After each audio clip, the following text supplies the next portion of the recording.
En el Evangelio de Mateo, en el capítulo 24, que es nuestro primer versículo que vamos a empezar a compartir, habla dice bueno, el título de ese capítulo es la venida de- del Hijo del Hombre, ¿no? Así dice en la Biblia, bueno, el encabezamiento de ese capítulo.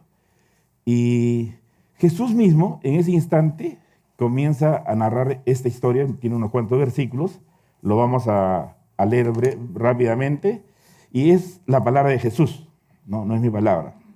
Dice, de la higuera aprended la parábola. Cuando ya su rama está tierna y brotan las hojas, sabéis que el verano está cerca.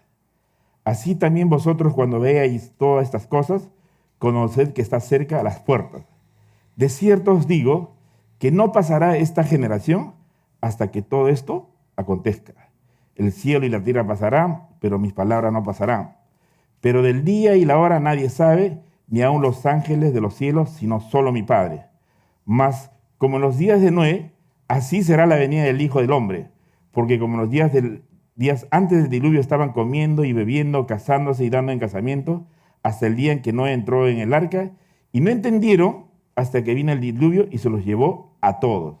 Así será también la venida del Hijo del Hombre. Entonces estarán dos en el campo, el uno será tomado y el otro será dejado. Dos mujeres estarán moliendo en un molino, la una será tomada y la otra dejada. Pero sabed esto, velad, pues porque no sabéis a qué hora ha de venir vuestro Señor. Pero sabed esto, que si el padre de familia supiese a qué hora el ladrón habría de venir, velaría y no dejaría minar su casa. Por tanto, también vosotros estad preparados, porque el Hijo del Hombre vendrá a la hora que no pensáis. Bien, entonces como podemos leer, esto es la palabra que dijo Jesús.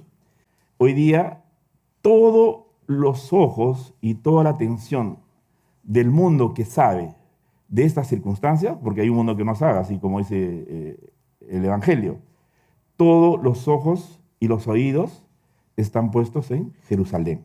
¿Por qué razones? Creo que eso lo sabemos todos, porque hoy día se está desencadenando uno de los acontecimientos más grandes que está pasando en la historia de Israel.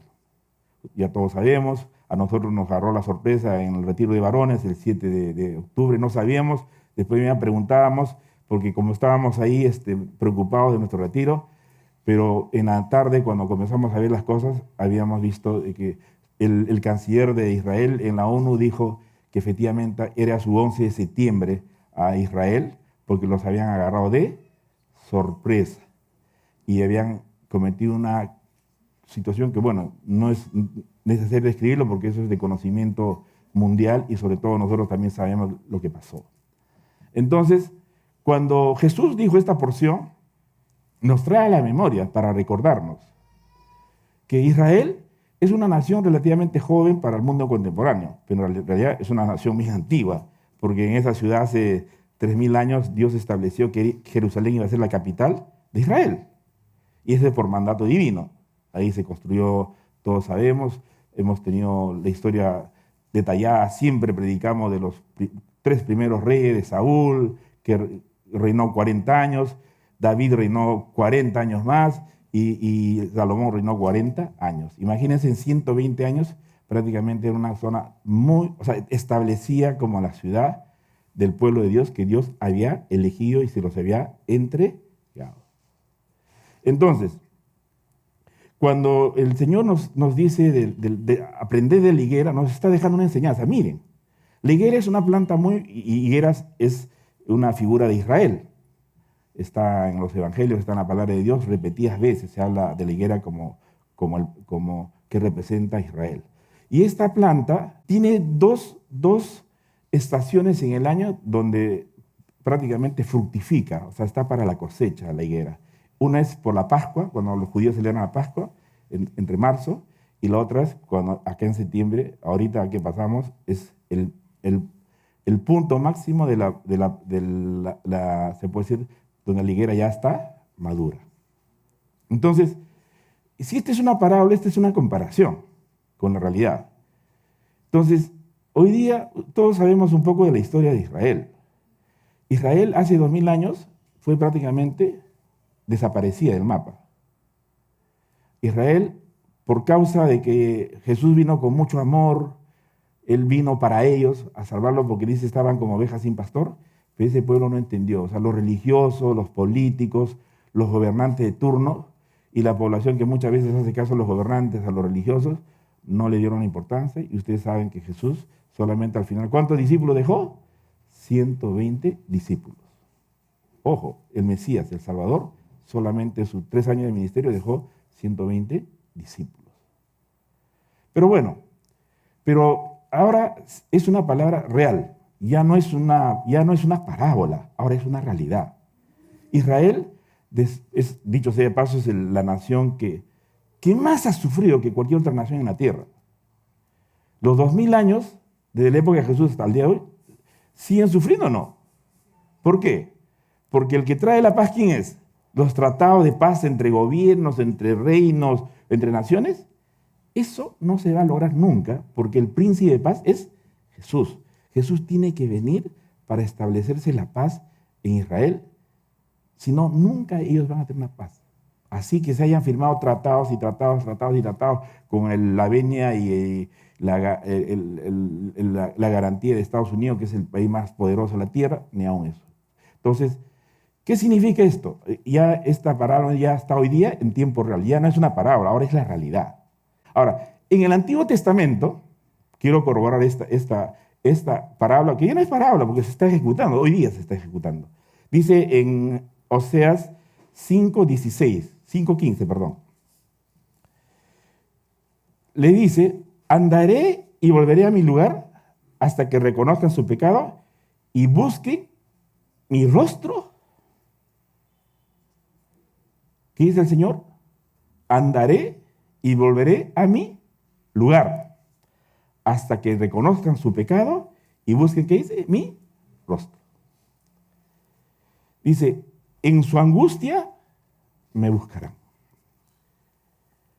Para nadie es ajeno hoy día, amados hermanos, todo lo que están viviendo los judíos. No solamente los que están en Israel, sino los judíos que están por todas partes del mundo.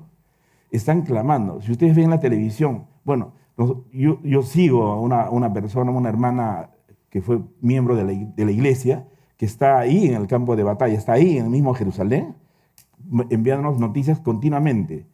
Y hay un clamor así gigantesco clamando para la venida de Señor.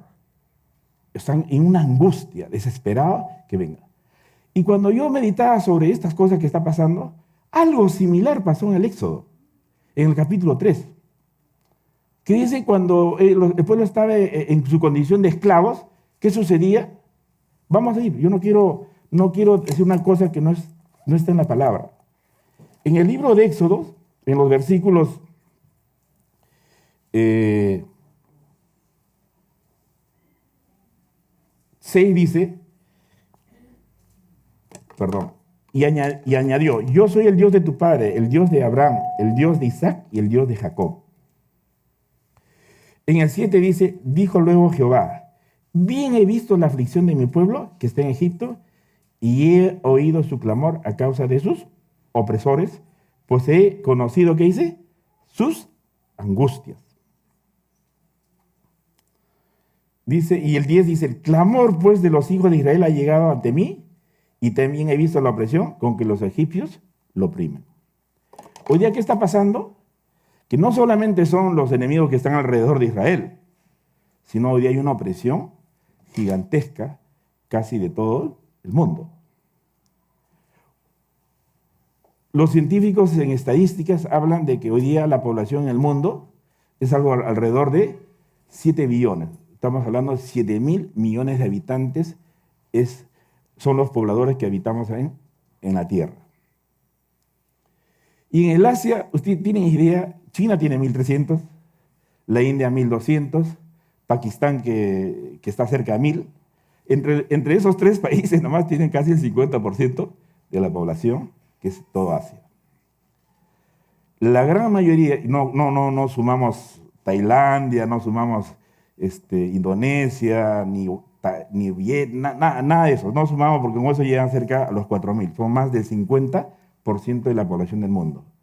Y en esas poblaciones tan grandes se profesa una filosofía que es el budismo y la otra que es la marcada acerca del Islam, ¿no? Entonces, eso lo hago solamente como referencia. Entonces, hay una opresión también de todo el mundo. En Oseas 6 dice la palabra de Dios: venid y volvamos a Jehová. Ya esta es una expresión de ellos. Dice, porque Él arrebató y nos curará, hirió y nos vendará. Nos dará vida después de 2 días. Y en el tercer día nos resucitará y viviremos delante de Él. Esto ya es una palabra ya más contundente. Dice, ellos reconocen que Dios, que dice, los arrebató, ¿no? Los hirió. ¿Por qué los hirió? ¿Por qué Dios habrá hecho juicio con ellos? ¿Por qué Dios habrá puesto en disciplina muy fuerte a ese pueblo? Por desobediencia. Mira, si a su pueblo amado, al pueblo que Él ama, al pueblo que lo hizo, ese pueblo que le dijo, yo te escogí porque has sido el pueblo más insignificante de la tierra. Por eso Dios lo escogió, eso está en el libro de Deuteronomio. Entonces, amados hermanos, pero ese pueblo tan pequeñito que tuvo esa bendición tan grande de ser ese pueblo escogido por Dios, no llegó a obedecerlo como Él quiere que lo obedezcamos. ¿Y qué sucedió? Hasta el día de hoy. Hasta el día de hoy. Por eso ellos declaran, esta profecía dice, porque Él arrebató y nos curará, hirió, nos vendará. Pero después de 2 días. ¿Qué son 2 días para Dios? Son como 1000 años. Entonces, ¿cuándo fue la declaración de Jesús cuando Él se iba, resucitó? A los 70 años después de la ascensión de nuestro Señor, ¿quién vino a destruir Jerusalén? El emperador Tito de Roma, y desapareció y no dejó ninguna piedra sobre, y hasta el día de hoy ellos. Entonces nos habla de esos 2000 años, o sea, de ahora, eso fue hace 2000 años, y ahora el tercer día, que estamos en el séptimo milenio, que estamos entrando en el séptimo milenio, ellos tienen esa esperanza porque hay una promesa de que Él dice, el tercer día nos resucitará y viviremos delante de Él. Y el profeta Ezequiel, en el capítulo 37, también dice una cosa preciosa. En Ezequiel 37:10 dice, profeticé como me ha mandado y entró espíritu en ellos y vivieron y se pusieron en pie. Era un ejército grande en extremo. Está hablando acá el Señor de que todo Israel eran como un valle de huesos secos. Y que iba a llegar ese día, porque está diciendo la profecía, porque hoy día, amados hermanos, no tienen idea en este clamor cuántas declaraciones, porque no nos olvidemos que el sionismo internacional son los judíos en el mundo que manejan la economía del mundo. Pero esos grandes potentados que manejan la economía del mundo, esas grandes familias que ya todos conocemos, ¿qué sucede? Que no entienden muchas de estas cosas religiosas. Pero sí hay una cosa muy importante que tenemos que tener en presente. Es el único pueblo en el mundo. Así le digo, hermanos, es el único pueblo en el mundo que no ha perdido su identidad. Y eso es lo más importante. En el mundo en el cual vivimos hoy día, si tú pierdes tu identidad, es como si no hubieras existido. Y este pueblo no ha perdido su identidad y por eso está vigente, por más que todo el mundo lo ha querido desaparecer. Todas las huestes del infierno que conocemos desde el principio, desde Génesis, hasta Adolfo Hitler.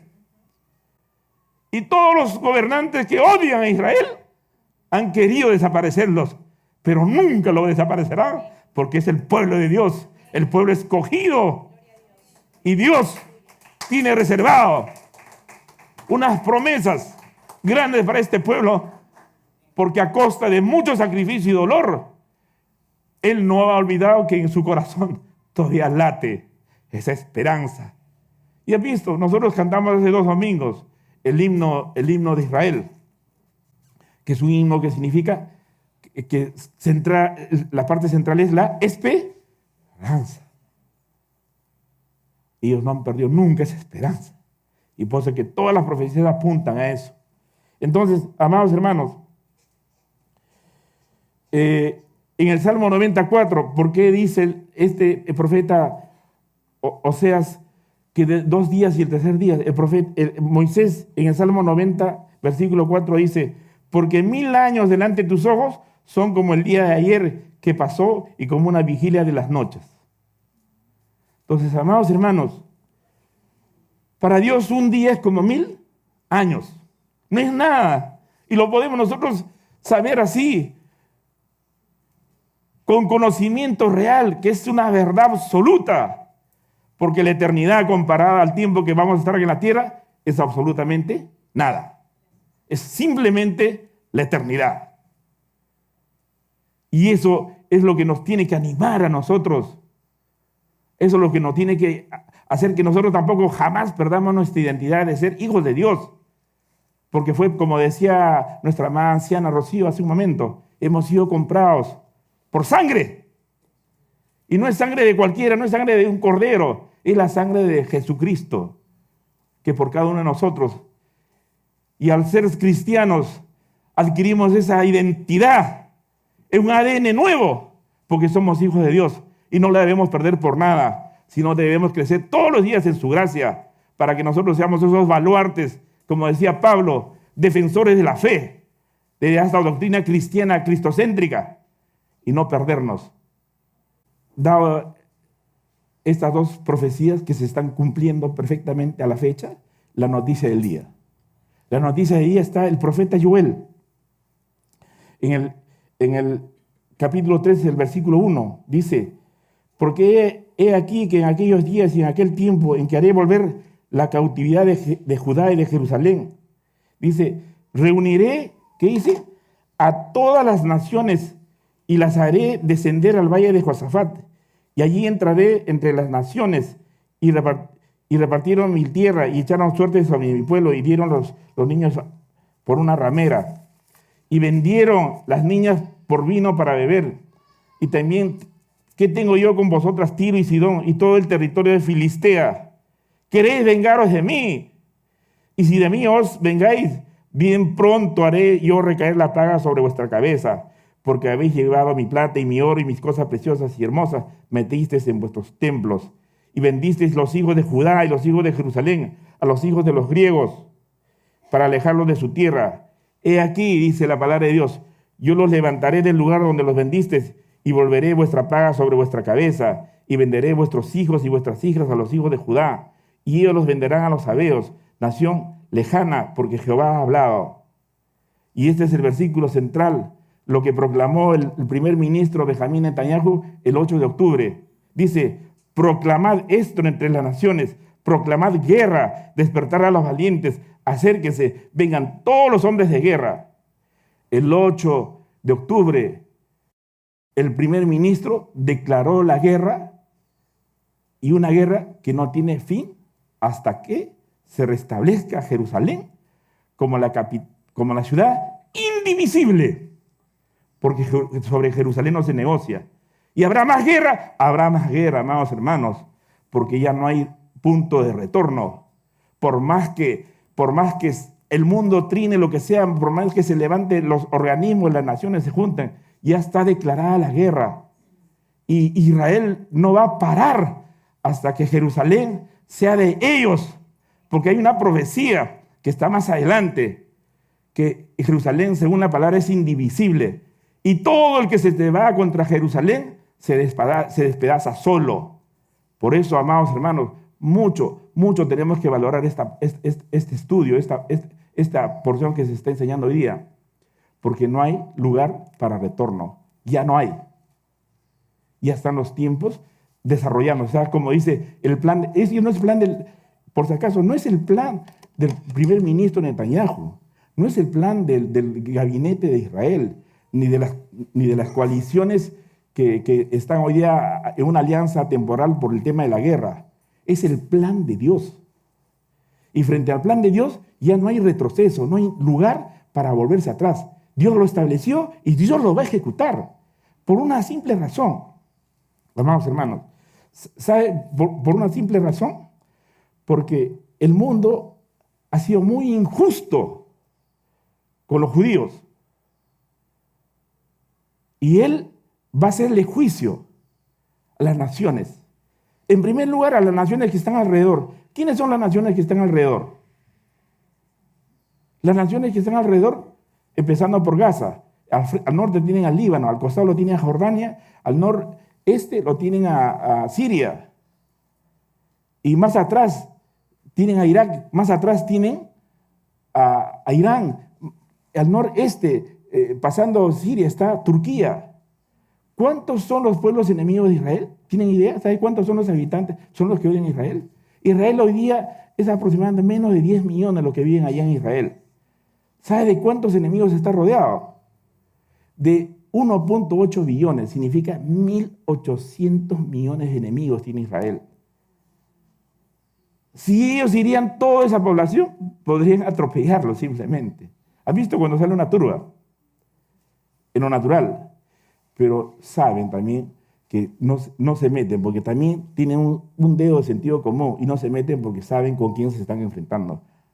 Pero bueno, entonces, como podemos ver acá, dice, forjad espadas de vuestros asadones, lanzas de vuestras hoces, diga el débil, fuerte soy, juntaos y venid, naciones todas de alrededor, y congregaos, haz venir allí, oh Jehová, a tus fuertes. Despiértense las naciones y suban al valle de Josafat, porque allí me sentaré para juzgar a todas las naciones de alrededor. Echad la hoz, porque la mies ya está ya madura. Venid, descended, porque el lagar está lleno. Amado, el lagar a que se refiere esta porción de la palabra, dice que el lagar está lleno de sangre. Hay mucho derramamiento de sangre alrededor de todos estos países. No tienen idea lo que pasa en el noreste de Israel, que es Siria. Están cerca de más de 10 años en continua guerra y no tienen idea. No tienen idea de lo injusto que es ese presidente actual con su misma nación. No tienen idea que ha llegado el tipo a matarlos con gases químicos. Hay demasiada maldad alrededor de Israel. Y eso es lo que está escrito acá en la palabra. Dice, echad la hoz porque la mies está ya madura. Venid, descended porque el lagar está lleno. Rebosan las cubas porque mucha es la maldad de ellos. Muchos pueblos en el valle de la decisión, porque está cercano el día de Jehová en el valle de la decisión. Entonces, amados hermanos, ya está escrito, eso está registrado en la palabra. Yo solamente lo que dice de repente es comentarles un poco, pero es una cosa que es una decisión de parte de Dios. No hay retroceso. Amados hermanos, ténganlo presente, no hay retroceso. Ya empezó a ejecutarse el plan de Dios. Y Dios es soberano absoluto sobre sus decisiones. Lo que nosotros tenemos que hacer es no perder, así como los judíos, nuestra identidad y proseguir. Dice sin mirar atrás, proseguir a la meta. Por eso nos quiere decir el Señor todas estas cosas. Y miren, en resumen, si esto está aconteciendo en Israel, ¿qué está pasando en el mundo y qué está pasando en la iglesia? Es que el Señor nos está advirtiendo a nosotros que el tiempo de la gracia, ¿qué cosa? Se está terminando. Así como amamos a un Dios misericordioso, que porque para siempre es su misericordia, va a llegar el día, se va a cortar eso. ¿Por qué? Porque también tiene un plan determinado, preestablecido. En el libro de Romanos, en el capítulo 11, versículo 25, dice, porque no quiero, hermanos, que ignoréis este misterio, para que no seáis arrogantes en cuanto a vosotros mismos. ¿Qué ha acontecido a Israel? Endurecimiento en parte, pero dice, hasta que haya entrado la plenitud de los gentiles. En un lenguaje sencillo, amados hermanos, el tiempo de los gentiles se está acortando. Le queda muy poco tiempo al mundo gentil. Por eso que nosotros en este tiempo tenemos que intensificar nuestro evangelismo, la predicación de su palabra, compartirles esa salvación gloriosa que tenemos, de esas buenas noticias de salvación, porque si no se van a ir, ya no sabemos el destino que les espera a ellos. Y eso es lo que quiere decir. Esta es una palabra de Pablo. Dice, y luego todo Israel, dice, será salvo. Como está escrito, vendrá de Sión el libertador, que apartará de Jacob la impiedad. Él es el que va a apartar la impiedad de Jacob, de Israel. No nosotros. Él mismo se va a encargar de eso. Dice, y este será mi pacto con ellos cuando yo quite sus pecados. Así que en cuanto al evangelio, son enemigos por causa de vosotros, pero en cuanto a la elección, son amados por causa de los padres. Porque irrevocables son los dones y el llamamiento de Dios. Mira lo que dice la profecía de Ezequiel en el capítulo 39, 25.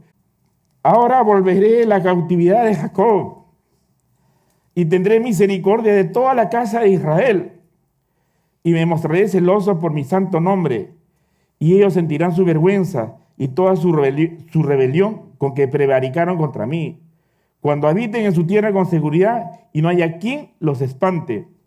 Cuando los saque, subrayen esa porción, cuando los saque de entre los pueblos y los reúna de la tierra de sus enemigos y sean santificados en ellos ante los ojos de muchas naciones y sabrán que yo soy Jehová su Dios, cuando después de haberlos llevado al cautiverio entre las naciones, los reúna sobre su tierra sin dejar allí a ninguno de ellos, ni esconderé más de ellos mi rostro, porque habré derramado de mi espíritu. Miren lo que dice espíritu con letras mayúsculas. Porque habré derramado de mi espíritu sobre la casa de Israel, dice Jehová el Señor. Ellos van a tener también su Pentecostés, así como nosotros tuvimos. Así como el día que nosotros recibimos a Jesús, ese es nuestro Pentecostés, ese día recibimos su Espíritu Santo en nuestros corazones y es el que nos enseña a caminar como esa nueva identidad. Ellos lo mismo van a tener su oportunidad y está escrito en la palabra, porque el capítulo 40 de ese libro habla ya del templo, de la construcción del templo. Amados hermanos, ¿y por qué Dios dice que los va a sacar de todos los lugares que están en el mundo ellos? Porque el lugar más seguro va a ser Israel, va a ser Jerusalén. No sé cómo hará el Señor, pero lo va a traer, porque está, como dice, como el águila cuando tiene sus polluelos. El águila hace su nido con espinas, porque cuando el aguilucho ya comienza a crecer, ya no cabe en el nido de espinas y es incómodo. Y él tiene que salir a volar. Y Dios les ha hecho el lugar donde están ellos como si fuera un nido con espinas, porque los va a traer a Israel, van a volar a Israel. Se acordarán, hermanos, se acordarán hoy día, 5 de noviembre, es el 11º mes del año. Estamos nosotros en la 11ª hora de la venida del Señor. No es casualidad, porque el Señor no hay casualidad. Todo su plan es estrictamente milimétrico, porque Él ha escrito y va a ejecutar. Por eso que nosotros, mira, ¿qué es lo que tenemos que hacer? Mira lo que nos dice el libro de Efesios. Dice la palabra de Dios en Efesios 2. Por tanto, acordaos de que en otro tiempo vosotros, los gentiles, en cuanto a la carne, erais llamados incircuncisos por la llamada circuncisión hecha con mano en la carne. En aquel tiempo estabais sin Cristo, alejados de la ciudadanía de Israel y ajenos a los pactos de la promesa, sin esperanza y sin Dios en el mundo. Pero ahora en Cristo Jesús, vosotros que en otro tiempo estabais lejos, habéis sido hechos cercanos por la sangre de Cristo. Porque Él es nuestra paz, que de ambos pueblos hizo uno, derribando la pared intermedia de separación. Amados hermanos, nosotros vamos a ser un solo pueblo cuando estemos en el cielo. Judíos y el pueblo gentil, la iglesia comprada por sangre, seremos una sola nación, un solo pueblo, como está escrito en el libro de Apocalipsis, en la adoración celestial, los 24 ancianos postrados delante, echando sus coronas. Los 24 ancianos representan las 12 tribus de Israel y los 12 apóstoles que estarán encabezando la adoración celestial.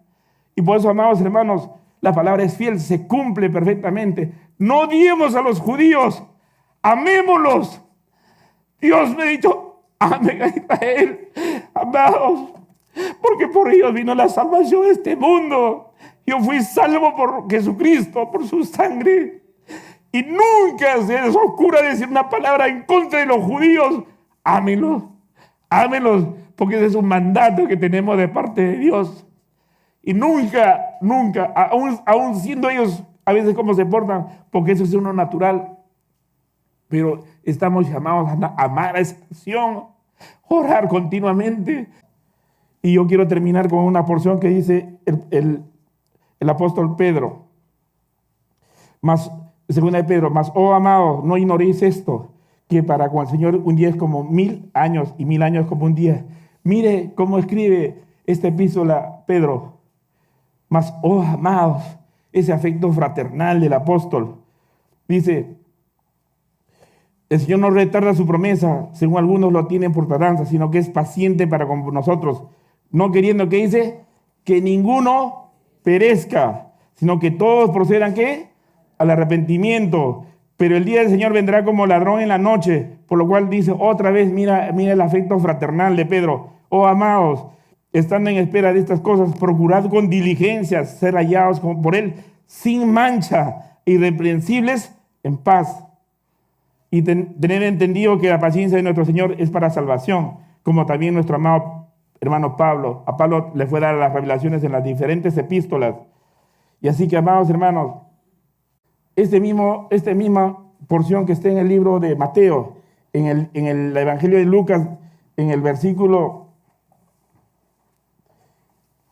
dice en el versículo 28, Lucas 21, 28, dice, cuando estas cosas comienzan a suceder, dice, erguíos y levantad vuestra cabeza, porque vuestra redención está cerca. Así que, amados hermanos, la palabra de Dios es viva y eficaz, y es una palabra de esperanza, una palabra que nos recuerda la identidad que tenemos como hijos de Dios. Yo, personalmente, anhelo cada día conocerlo más revelación. Pero ustedes saben cuál es la consecuencia de todas estas cosas. Primero dice la palabra de Dios, dice, la comunión íntima con Jehová es, dice, ¿con quién? Con los que le temen. Y dice a ellos, ¿qué cosa dice? Les revela sus pactos. Entonces, no es difícil para nadie. No se dejen torcer por cosas ajenas. Hoy día, en el mundo entero, hay muchas iglesias que se han levantado, pero muchas iglesias no comentan nada de lo que está aconteciendo en Israel. Pero nosotros queremos ser hallados como una iglesia que ama a Israel y que procuramos la paz. ¿Por qué? Porque en un futuro cercano vamos a ser hermanos, porque los dos pueblos estarán unidos. Esa es la palabra que el Señor puso en mi corazón, amados hermanos. Y ahora los invito a cantar este cántico. Este es un cántico que el Señor puso en mi corazón para cerrar este servicio. Y yo quiero decirle al Señor que me lleve allá, donde dice, sé que habrá paz, porque sabemos, en su presencia solamente habrá paz. Porque acá en la guerra, acá en el mundo, ¿qué dice la palabra de Dios? Tendremos que aflicciones todos los días. Así que vamos a cantar. Los que sientan en su corazón, los que saben que si Dios les ha hablado que estamos viviendo la 11ª hora, dile, Señor, yo hoy día quiero decidir en el lugar que estoy. Si gustan, pasan adelante. Yo quiero decidir con mi corazón y con todo mi ser pasar la eternidad a tu lado. No quiero estar fuera de tu lado, Señor. Si quieren hacerlo, háganlo en su lugar o pasen adelante y declaren, Señor, yo quiero pasar la eternidad a tu lado. Llévame allá.